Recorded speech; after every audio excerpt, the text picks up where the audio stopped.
ويسر لي أمري واحلل عقدة من لساني يفقهوا قولي رب زد علما. معزز علماء کرام، سامعین اور سامعات، بزرگوں اور نوجوان ساتھیوں،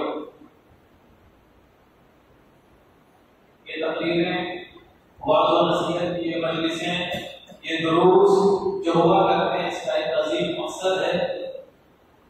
مقصد یہ ہے کہ ہمارے اندر جو کوتاہیاں پائی جا رہی ہیں، جو خامیاں پائی جا رہی ہیں، جو کمزوریاں پائی جا رہی ہیں، اس کو دور کرنے کی کوشش کریں۔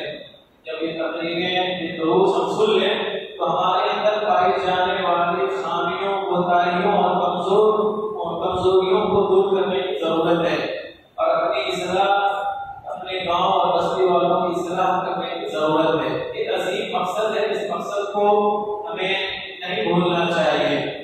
اور ایک بات بتا دوں، قرآن مجید میں اللہ تبارک و تعالیٰ نے ارشاد فرمایا والذین جاہدوا فینا، جو میرے راستے میں کوشش کرتے ہیں تو ہم اس کے لیے راستے ہموار کر دیتے ہیں، راستے نکال دیتے ہیں۔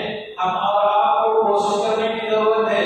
اگر کوشش کریں گے تو یقیناً اللہ تبارک و تعالیٰ ہمارے لیے راستے نکالے گا۔ میں اپنے معزز مہمان کا شکریہ ادا کرتا ہوں، اور تمام حاضرین کا، تمام سامعین اور سامعات کا، کہ جنہوں نے اپنی مصروفیات کو رکھ کر یہاں آئے اور یہاں اس پروگرام میں آپ نے شرکت کی۔ اللہ تبارک و تعالیٰ دنیا و آخرت میں اس کا بہترین بدلہ آپ حضرات کو عطا فرمائے۔ ہماری نوجوان نسل اور نوجوانوں کی بے راہی اسباب و حراست کے تعلق سے آج کی یہ تقریر اور آج کا یہ موضوع ہے۔ دیکھیے، عموماً ہماری بستی کے اندر، بلکہ پوری دنیا کے اندر اس وقت، خاص کر کے ہندوستان کے اندر اس وقت نوجوانوں کی کثیر تعداد ہے۔ اگر آپ میڈیا سے وابستہ ہیں، اگر آپ پیپر وغیرہ پڑھتے ہیں، اس وقت اچھی خاصی تعداد نوجوانوں کی ہے۔ آپ دیکھتے ہیں کہ ہمارے بزرگ اس دنیا سے چلے گئے، آپ کی پہلی سب بستی کے غائب ہو گئے، اور بزرگ جو تھے وہ اللہ کو پیارے ہو گئے۔ ہمارے نوجوان نسل کو اپنی ذمہ داری کا احساس کرنا ہوگا، انہیں سمجھنا ہوگا کہ ہم کون ہیں، ہماری ذمہ داری کیا ہے، ہم کس لیے اس دنیا میں آئے ہیں، ہمارا مقصد تخلیق کیا ہے۔